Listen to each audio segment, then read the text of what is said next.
Hola amigos, muy buenos días. Es muy probable que hoy día muchas personas buscan a Dios, buscan del Evangelio del Señor Jesucristo con motivaciones equivocadas.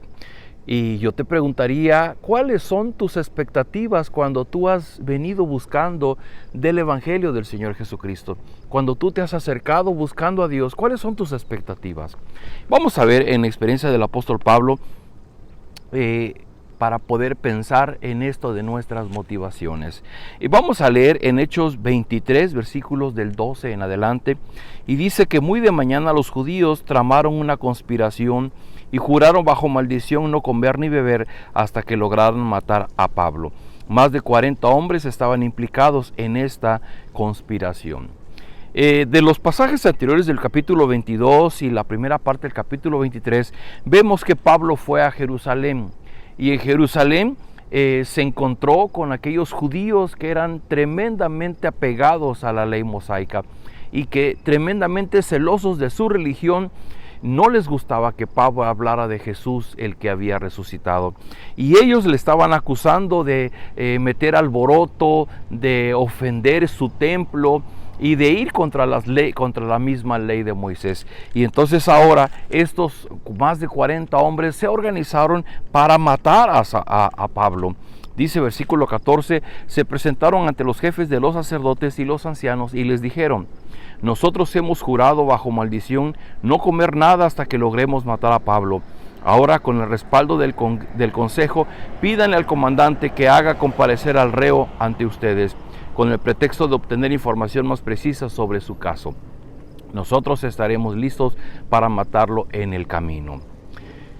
Fíjese nada más cómo los líderes de los judíos, dice aquí, los jefes de los sacerdotes y de los ancianos, es decir, el liderazgo del pueblo, del pueblo judío, tenían tanto coraje contra el mismo Pablo que estaban tramando su muerte y la vida de Pablo estaba en peligro. La parte que viene después, bueno, se habla de que un sobrino de Pablo escuchó acerca de esta emboscada. Estaban planeando esos 40 hombres para matarlo. Y entonces fue con Pablo. Pablo lo llevó con el centurión y el centurión lo llevó con el comandante. Así es que versículo 23, el comandante llamó a los dos centuriones y les ordenó: alisten un destacamento de 200 soldados de infantería, 70 de caballería y 200 lanceros que vayan a Cesarea esta noche a las 9 y preparen cabalgaduras para llevar a Pablo sano y salvo al gobernador Félix. Además escribió una carta en estos términos: Claudio Islas, a su excelencia el gobernador Félix. Saludos, los judíos prendieron a este hombre y estaban a punto de matarlo, pero yo llegué con mis soldados y lo rescaté porque me había enterado de que es ciudadano romano. Yo quería saber de qué se le acusaba, así que lo llevé al consejo judío. Descubrí que lo acusan de algunas cuestiones de su ley, pero no había contra él cargo alguno que mereciera la muerte o la cárcel. Cuando me informaron que se tramaba de una conspiración contra ese hombre, decidí enviarlo a usted enseguida. También les ordené a sus acusadores que exponga delante de usted los cargos que tengan contra él. El comandante hizo lo correcto. Transfirió a Pablo ante la autoridad inmediata superior para que él llevara a cabo el juicio de Pablo. Pero ¿qué vimos en esta historia? Bueno, los argumentos que él está dando, dice, pues yo no veo motivo para poder matarlo, porque pues los asuntos de él ni siquiera merece que él vaya a la cárcel. Dice, pero bueno, yo le turno a usted el asunto. ¿Qué vemos en toda esta historia? Y ya estamos a finales del libro de Hechos, capítulo 23, son 4 o 5 capítulos más. Estamos viendo hacia el final, hacia el inicio del final de la vida del apóstol Pablo. Y la temática que hemos venido leyendo a través de los capítulos anteriores es las diferentes dificultades en las que Pablo se vio involucrado por motivo de predicar a Jesucristo. Y esto forzosamente nos tiene que hacer pensar cuáles eran las motivaciones de Pablo, por qué esa necesidad de seguir predicando el Evangelio a pesar de que le estaba causando tantos problemas. Y cuando uno lee esto dice, bueno, pero ¿cuál es la razón? ¿Por qué no que Lucas nos escribiera de todas las experiencias que se convertían, de todas las personas que se convertían al Evangelio, de todos los eventos, dijéramos, bonitos que sucederían alrededor de la enseñanza de Pablo? ¿Por qué ahora simplemente narraba los casos difíciles, los casos donde Pablo estaba sufriendo por causa del Evangelio? Queridos amigos, esto nos hace pensar en las motivaciones que Pablo tenía. Ya lo hemos venido diciendo de partes anteriores, inclusive nuestro hermano Fernando Domínguez hablaba de la diferencia entre simplemente ser un creyente y ser un discípulo de Jesucristo. Hemos hablado de la preocupación que Pablo tenía porque la iglesia se desvirtuara y que hubiera un mensaje distinto al mensaje del Evangelio. Y hoy día, si hay una reflexión que tenemos que hacer, es cuál es nuestra motivación frente al Evangelio. ¿Por qué? Porque lo que Pablo estaba sufriendo era una situación que no es deseable para nadie, es decir, ¿qué necesidad tenemos de estar sufriendo? Si ya de por sí sufrimos por enfermedades, por problemas familiares, por problemas económicos, ¿qué necesidad tenía Pablo ahora de estar sufriendo por causa del nombre de Cristo? Y encontramos que la única motivación era lo que habíamos dicho en su testimonio. El Señor Jesús se había aparecido en su camino. El Señor Jesús le había dicho: yo soy Jesús y te voy a mostrar lo que es necesario padecer en mi nombre. Y yo te voy a enviar a los gentiles para que tú les hables de quién soy yo. Y cuando nosotros nos identificamos con el mensaje de Cristo, cuando nos identificamos con lo que Cristo nos manda hacer, es evidente que vamos a encontrar adversidad. Fíjense que únicamente así es que podemos entender, allá en el inicio del Evangelio de Mateo capítulo 5, el Señor Jesús narró las famosas bienaventuranzas. Bienaventuranza quiere decir felices. Y entonces cuando empezamos a leer, decimos ahora en lenguaje para nosotros, lenguaje coloquial, las formas de ser felices. Y él dice: felices son aquellos que se reconocen como personas que necesitan de Dios. Felices son aquellos que buscan la paz. Felices son aquellos que lloran porque serán consolados. Y Jesús está diciendo: yo les voy a decir cómo ustedes pueden ser felices.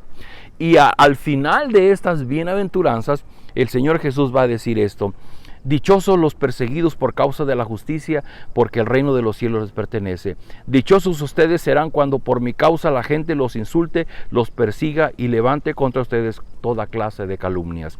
Alégrense y llénense de júbilo, porque les espera una gran recompensa en el cielo. Así también persiguieron a los profetas, a los que precedieron a ustedes. El mismo Señor Jesucristo, al inicio de su ministerio, Él daba esta palabra, decía: bienaventurados, felices, dichosos ustedes cuando por mi causa la gente los insulte, los persiga y levante toda clase de calumnias. ¿Qué calumnias levantaban contra Pablo? Bueno, el hecho de poder acusarle y decir: es que este hombre anda profanando nuestro templo, anda enseñando cosas contra la ley de Moisés. Es decir, es un hombre blasfemo, es un hombre que causa revueltas, que va a causar problemas entre el pueblo judío para el imperio de Roma. Eran mentiras. Lo que esta gente no alcanzaba a entender era que el Señor Jesús era el Mesías, Dios hecho hombre, que había venido a cumplir una tarea de salvación, de redención para todos nosotros. Y que en ese sentido Él tenía que morir y había resucitado.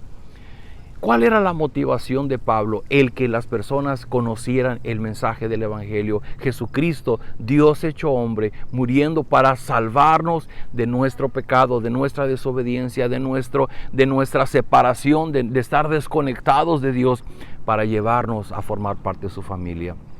Querido amigo, yo te preguntaba al principio: ¿cuáles son tus motivaciones? Mire, hoy día lamentablemente pensamos en Dios como una aseguradora, es decir, yo lo tengo por si tengo un problema en mi vida. O pensamos en Él como los bomberos, para llamarles cuando yo tengo necesidad de que alguien me ayude. O simplemente como aquel que busca a un curandero, a un sanador, y vamos a Él simplemente cuando estamos enfermos y buscamos que nos cure. Normalmente nos confundimos y pensamos que el amor y la bondad de Dios finalmente solamente sirve para que yo pueda estar mejor. Y entonces yo voy a Dios pensando en mi seguridad, en mi sanidad, en mi paz, en mi tranquilidad. No pienso en lo que implica seguir a Jesucristo. No pienso en esto que el Señor Jesús dijo: pues van a ser felices cuando por mi causa los insulten y les causen toda clase de mal. No pensamos en la tarea que Cristo nos ha dado de ir y compartir el Evangelio, a pesar de la adversidad y de los problemas que nos podamos meter. Sí, seguramente usted y yo ya tenemos suficientes problemas en la casa, en la economía, en la falta de trabajo, en la salud, en la sociedad, en la política, en la economía, en muchos lados tenemos problemas. Pero cuando estamos enfocados en el llamado que Cristo nos hizo, va a estar por encima de toda esta problemática las personas que son adversas al llamado al Evangelio. Y nosotros somos llamados a proclamar el Evangelio del Señor Jesucristo. Yo quiero invitarte a que en este momento tú tengas esa reflexión. ¿Qué me ha motivado a buscar al Señor Jesús? ¿Solamente lo que yo puedo obtener de Él? ¿O estoy siguiendo al Señor Jesucristo a pesar de los problemas que tengo y me estoy metiendo en más problemas por compartir del Evangelio? Sí, porque compartir el Evangelio, independientemente que en nuestro país tal vez no había la adversidad que vivía Pablo, pero va a significar que yo tenga prioridades y que yo ocupe mi tiempo, mis habilidades, mis recursos, mi dinero para el reino de los cielos y no para mi propio beneficio. Fíjese qué interesante. Hoy día proliferan las iglesias en las que usted va y la que ellos dicen, argumentan que el hecho de que tú hagas tal o cual cosa va a hacer que Dios te dé más y que estés bien y que estés en abundancia. Pablo no habla de eso. La experiencia del apóstol Pablo es la adversidad en la que él se metió y está a punto de ser asesinado por 40 judíos celosos de su religión por culpa de predicar a Jesucristo. Querido amigo, hoy es tiempo de reflexionar. ¿Qué nos ha motivado a seguir al Señor Jesús? ¿Es simplemente la gratitud por el amor que Él mostró por nosotros en la cruz del Calvario?